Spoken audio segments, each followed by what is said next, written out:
This is the HP ze4430us from 2003, a fairly boring, frankly underwhelming laptop that I'm going to review anyway, because that's just how I roll. Hilariously, you can actually still find this laptop on Best Buy's website to this day, retailing for $1,249 when it was new, and advertising no compromises. For that money, you would have gotten an AMD Athlon XP Mobile 2400 Plus processor, 512MB of RAM, a 40GB hard drive, DVD-ROM CD-writer combo drive, built-in Wi-Fi G, integrated graphics, and an XGA display. This, of course, being back in the days when technology was still advancing fairly quickly, so I'm sure it comes as no surprise that this is one of those early Windows XP laptops that just did not age well. 16 years later, in 2020, I bought this same laptop for $12. For pretty obvious reasons. This is far from the perfect example of one of these. In fact, it's a pretty bad one because it has several problems and several other components that are fairly underwhelming. It weighs around 7 pounds and is about 1.5 inches thick, fairly typical for an early to mid 2000s laptop. On the front of the laptop we have the hard drive. Right underneath the trackpad we are going to be pressing down a lot. Seems like a smart idea. And we have a Wi-Fi on-off button with an LED. On the right side of the laptop we have the space for the battery, which would be populated, but I took the battery out. And also the bay for the optical drive, and a PS2 keyboard and mouse combo port. On the back we have the DC19 power plug, 2 USB ports, 10100 Ethernet port, S-video port, as well as a parallel port, some ventilation, serial and VGA ports, all of these with screws. One of the cooling vents, which if you saw earlier, looks very good. This is an indicator of how well this thing performs thermally, by the way. A Kensington lock slot, the other cooling vent, which is also starting to melt and deform, the modem jack, PCMCIA slots, mini firewire, microphone and headphone jacks, and also some buttons for volume control. This also does not have a floppy drive at all, but there is a convenient space where there probably could have been one. On the palm rest of the laptop, HP has marked some of the locations of the I/O on the system to make it easier to figure out where things are. Up top we have the speakers, which we'll get to, as well as the power button, the various function LEDs you might expect, some functions for mail, TV, internet, quick lock, and help and support. Below that we have the keyboard, which, well, it's horrible to type on. It's just so squishy, it's unbelievable. I don't know if this is down to how much wear is on the keyboard, but with regular key presses, not all of the keys actually will work. You have to press harder. And it just is so squishy, the keyboard flexes so much, it just feels horrible to type on. I made so many mistakes just trying to get this footage. It's screwed in all the way, and yet it's fairly loose in one corner. This could be a product of all of the heat damage from that CPU. I don't know, but the end result is not pretty. This might be one of the worst keyboards on any of the laptops I've owned so far.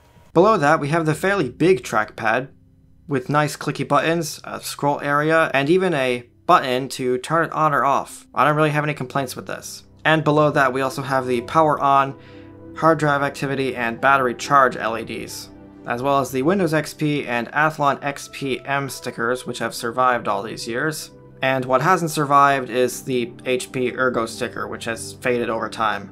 And there is also a sleep switch, which is hidden under the display and is triggered by this little nub on the screen, which is actually fairly clever. And of course up top we have the display, which is a 15-inch XGA display which has some press marks in it and is fairly worn since when you fire it up the backlight is fairly uneven.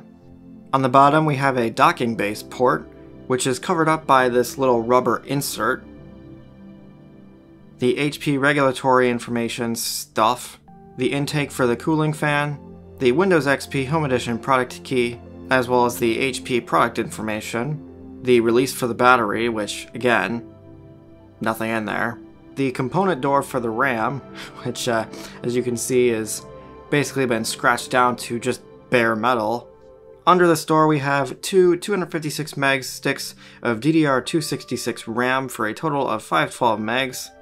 Next to this we have the spot for the wireless card, which, again, like the RAM door, has been scratched off. This would have come equipped with a Broadcom wireless G card, however this one does not appear to work, as while drivers install, it does not pick up any Wi-Fi devices. So that's not really of any use. There's also the screws for the hard drive. The caddy would have screwed into this insert, but it didn't feel that sturdy, so I decided to separate the two. This system also uses a proprietary hard drive adapter, which is fairly annoying, especially since I didn't get the original hard drive with this computer or the adapter. The drive I put in here is this spare 30 gig 4200 RPM drive that I had laying around. And yeah, this thing is terrible, but it's all I had. There's also a reset switch on the system, and the spots for the rubber feet. Of these, only one of them is still on the system.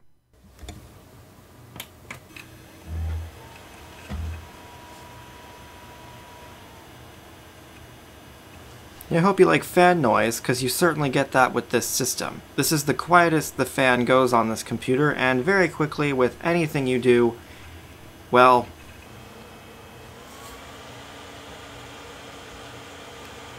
unsurprisingly, as mentioned previously, this system is very poor thermally. The heatsink on this computer was caked with dust when I got it, and even after repasting it, it's still not great. This heatsink appears to be damaged, which implies that somebody probably took this apart previously in an attempt to fix it. Now, the BIOS on this system is version 1.44 from 2003, presumably the original. This can be updated all the way to 1.6 from 2005, which I only knew about like 5 minutes before I started doing this narration, so good job me. At risk of sounding like a broken record, this BIOS has very few options that you can actually change. You can set an F2 BIOS delay, and you can also change the amount of allocated RAM for the video. You can also enable an external pointing device and legacy USB support, set various passwords including a hard drive password, and change the boot order. And that's it. And of course there is also the boot menu and even a dedicated key for booting to LAN. Now I do not have the original recovery media for this computer. It would have originally shipped with Windows XP, however, I wasn't really that satisfied with it since it's fairly slow on this computer, so as you can see I have made the decision to install Windows 2000 on this instead, which HP somehow made drivers for, so that's cool. OS compatibility on this computer is poor. No Windows 9X operating system will install on this system as it will fail in the hardware detection phase. Any newer version of Windows won't install for obvious reasons, and even old Linux distros from back in the day don't function that well due to the ALI chipset in this system. Even on Windows 2000, performance is poor, mostly because of that hard drive in this system. Assuming this isn't because of the IDE controller in this system, this isn't the fault of the system, rather the fault of me for having a crappy selection of parts, but as it stands, this hard drive is impressively terrible and probably contributes a lot to how slow this system is. After it's booted, of course, performance isn't too bad, it's just about getting to that point. However, that leads into another problem with this system. Thermals. Because remember that cooling fan from earlier? Well, it doesn't take long for it to get very annoying. Even while doing basic things. I can't get exact numbers as pretty much every piece of software I attempt to put on this to view thermals doesn't work. Moving on, the optical drive. It's absolutely horrible. This drive is supposed to be rated for 8x DVD speed and 24x CD speed, and it doesn't get anywhere near that. And something else that I noticed, the CPU usage while accessing this drive is absurdly high. So you know what that means. On the bright side, the cooling fan is so loud when this happens, you basically barely hear the drive ever.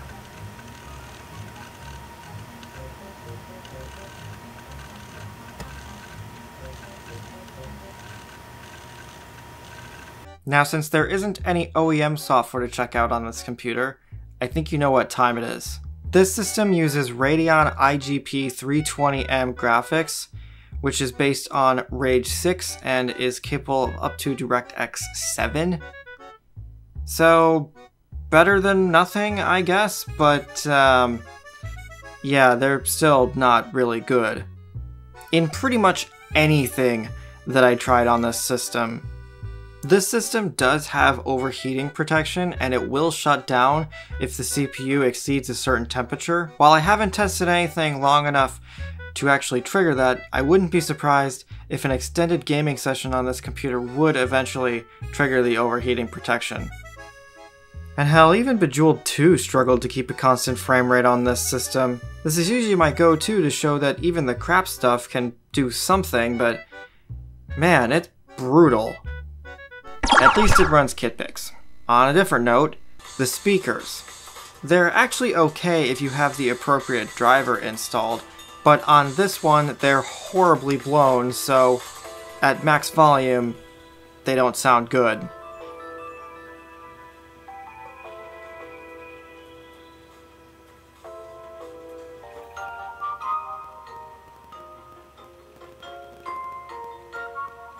That being said, they're barely loud enough to even drown out the cooling fan on the system. I'm starting to notice a theme here.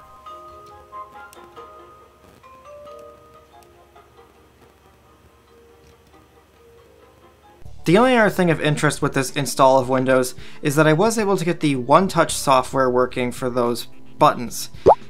Most of them work fine with built-in Windows applications, but a couple of them require HP things that aren't installed on the system, so they don't do anything. However, you can reprogram any of them to whatever you want, so if you want a dedicated KitPix button, there you go. So I don't really know where to rank this one, to be honest. On the one hand, it technically works fine, it has a couple neat things going for it, but on the other hand, well, the hardware is frankly just terrible. The CPU is probably the biggest problem in this system. The thermals are just so awfully bad. This might be the worst I've ever seen. And you're not really getting amazing performance in exchange for that heat. Plus, this thing would have become obsolete pretty quickly since newer processors were right around the corner, and these days they're basically worth nothing. So it's not exactly like it's worth putting a lot of energy into repairing this.